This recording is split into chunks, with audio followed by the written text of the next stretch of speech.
வீட்ல போட்டுக்கிறது சுத்தமா வந்து ட்ரெஸ் இல்ல. 6 மாசத்துக்கு ஒரு தடவ இல்ல 1 வருஷத்துக்கு ஒரு தடவையாச்சும் நான் ட்ரெஸ் வந்து கொஞ்சம் வீட்டுக்கு போட்டுக்கிற மாரி வந்து வாங்கிப்பேன்.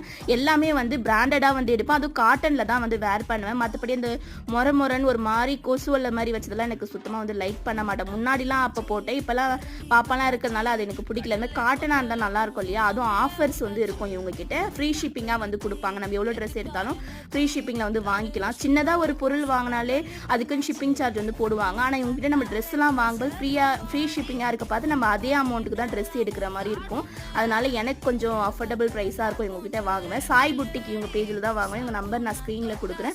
நைட்டி ஷால் எல்லாமே வந்து அதுக்கு மேட்சாக வந்துடும். இப்போ வரைக்குமே நான் நிறைய ட்ரெஸ் வேர் பண்ணியிருக்கிறேன். அது ஃபுல்லாகவே வந்து சாய் புட்டிக் இவங்க கிட்ட தான் நான் வாங்கியிருப்பேன். நிறைய டைம் நீங்களும் கமெண்ட் பண்ணி கேட்டிருந்தீங்க. இவங்க நம்பர் நான் ஸ்க்ரீனில் கொடுக்குறேன். ஆடி ஆஃபருமே வந்து போயிட்டுருக்கு. ஃப்ரீ ஷிப்பிங்காக கொடுத்துட்ருக்காங்க. ரீசெல்லர் ஆன்லைன் பிஸ்னஸ் பண்ணுறவங்களாம் இவங்ககிட்ட வாங்கி நீங்கள் சேல் பண்ணலாம். அஃபோர்டபுளாக இருக்கும்.